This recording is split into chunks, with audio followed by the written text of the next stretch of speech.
It's very exciting to be here today to give everybody an update on Trek Metals. I've got two exciting projects to talk about.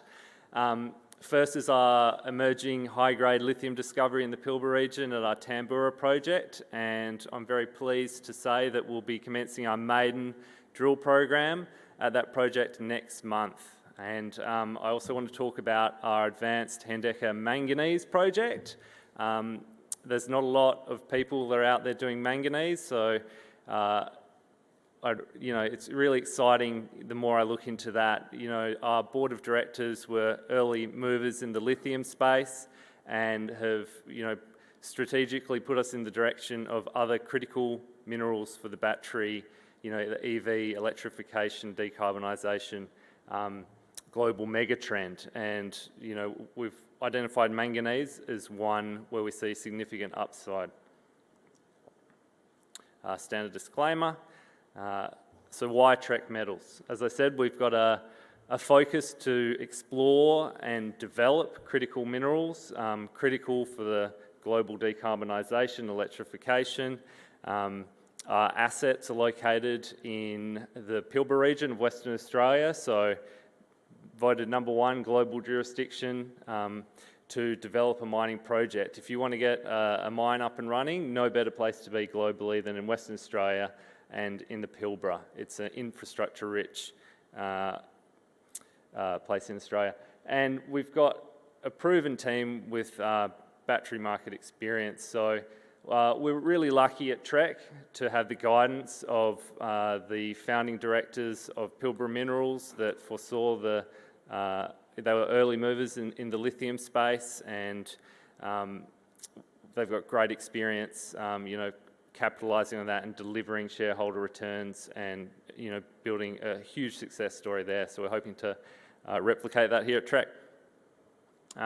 So the capital structure, ASX code is TKM.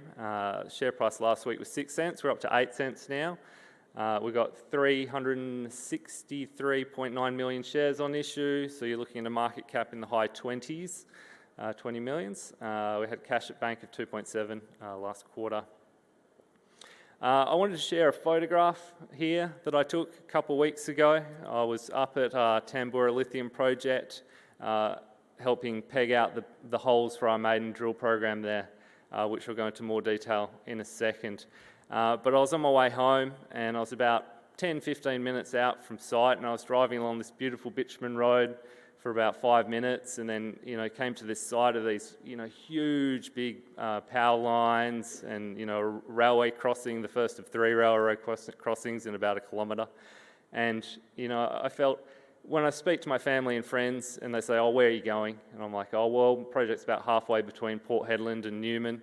And they're like, "Oh, well, that's the middle of nowhere, isn't it?" And in terms of towns, yes. And, the nearest town is Port Hedland, a couple hours to the north. But as far as infrastructure goes, the whole Pilbara is just infrastructure rich, and it's all there because of mining. There's no better place to have a project than in the Pilbara. So battery metals focus. The graph on your left is the demand for battery metals, and so it's color-coded by manganese, nickel, cobalt and lithium, which all go into the dominant lithium-ion battery chemistry. So the circles, the graph on the right, shows that there's an increase in market share from NCM lithium-ion batteries, which have manganese in them critically for one of our projects. And we really see them continuing to gain market share, and we want to, capitalise on what we're calling the forgotten battery metal, which is manganese. All right, world-class location. As you can see, Tambora project sits directly south of Pilgangoora and Wodgina. They're about 70-80 k's to the north of us, both world-class hard rock lithium deposits, both with well over 200 million tonnes each of resource, Pilgangoora with over 300 million tonnes. And we're in the same age rocks, we're in the same setting. We're certainly in the right neighbourhood to make a good discovery. There's never been a drill hole into our Tambora project, and that'll be happening next month. Our other project, Hendeka, on the same slide on the right, It sits directly south of Woody, which is a high-grade manganese producer. Within the last 10 years since Spitfire, who was the previous operator there, there's actually been a haul road put in that goes directly past our deposit there. So once again, infrastructure rich. So let's talk about lithium at Tambora. This was the picture when we acquired the project last year. We pegged the ground in the north. FMG did a bunch of work there looking for lithium. The image on the right, the Tambora Monza granite, is the big pink geology unit that you see on the left there, and then you've got the green stones which are adjacent to it. And so the granite is the source for the lithium pegmatites as they come out into the greenstone, and it's the same setting as all the big lithium hard rock deposits globally. The coloured dots are all stream sediment analysis, coloured up by lithium. You can see we've got a number of targets there. We focused in on the northern tenement because FMG had identified a rock chip sample there better than 1% lithium. However, they had only identified lepidolite. So we went straight into that area. I should note there that neither of these licenses have seen any drill holes to date for any commodity, so extremely underexplored. And so if we go to the north, we went into that southeastern prospect where FMG found 1%, and lo and behold, we got multiple sub-parallel spodumene-bearing dikes with high-grade lithium. So you've got better than 3%, you've got better than 2% across a whole traverse there, and importantly, we've got spodumene, which really upgrades the prospectivity.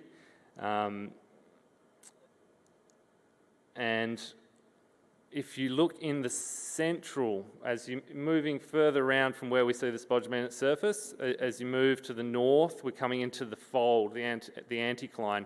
And the structural regime there is you get more open space and you get more pegmatites intruding.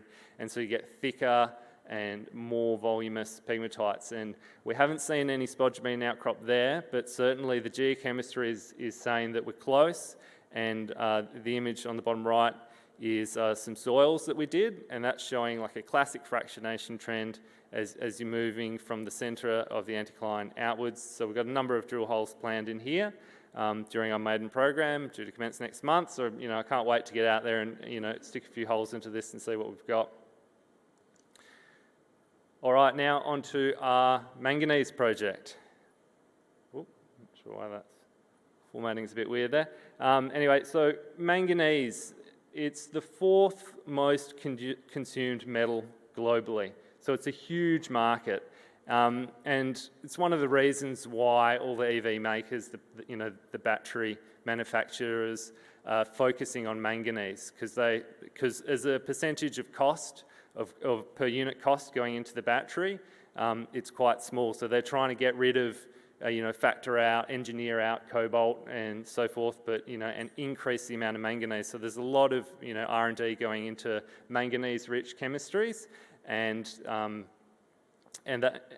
that's what we're really focusing on. We're focusing on the production of manganese sulfate, which is predicted to have exponential growth, whereas the manganese concentrate still with globalization is predicted to, it's consumed in steel, 90% of it currently goes into the steel industry.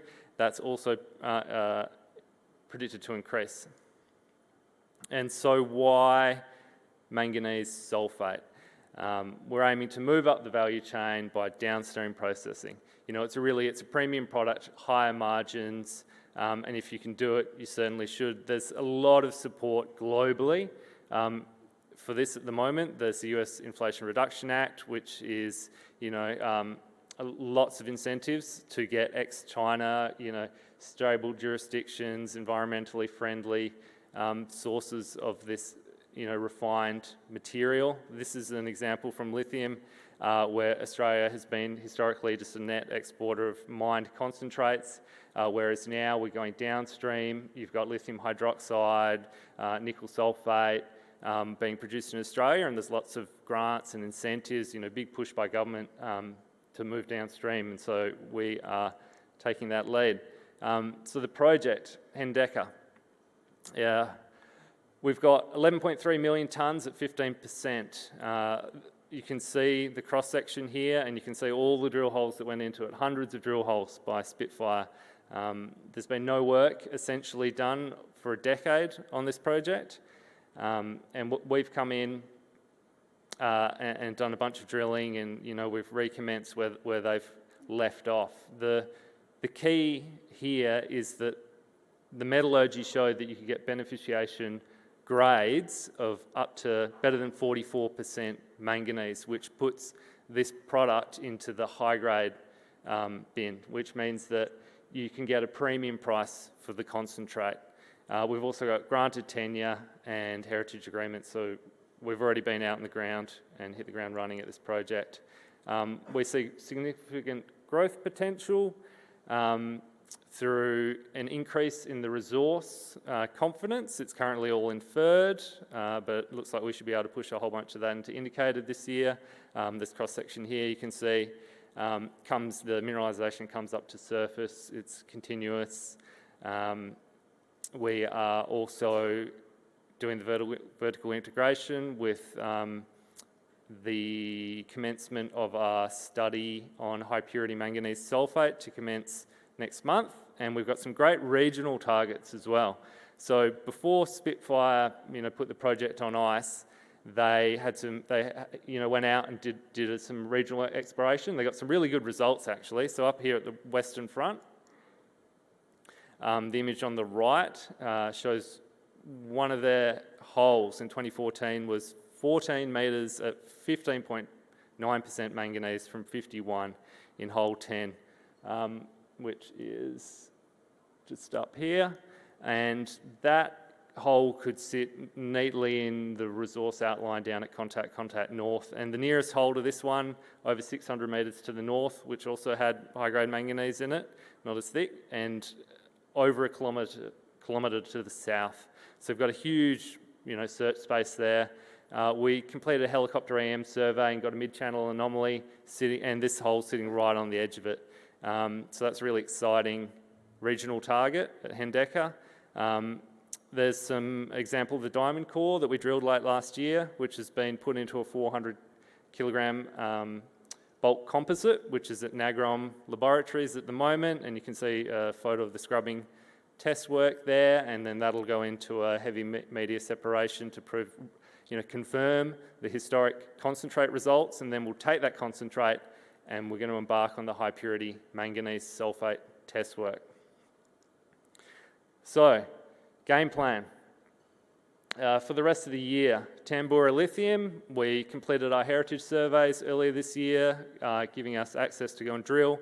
We're just waiting on the earth mover to roll in. We've pegged the pads, so we're all on track to drill next month there. It's really exciting for our maiden program. We've also got some soil sampling and rock chips programs in our southern licence. Like I said, we've been focusing in the north, but there's equally as exciting targets in the south. So we're going to work those up at the same time and ideally do more drill testing of the north and the south later this year. Hendeka Manganese, we have the concentrate metallurgy in progress. Take that material, do the high purity sulphate.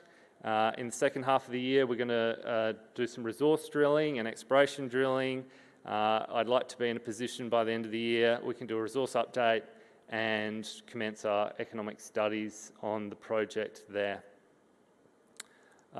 Thanks for listening. I'm really excited where we're at with Trek. It's been a while in the making, but we've got some strong news flow coming up on some exciting projects, and come and see me at the booth around the next couple of days.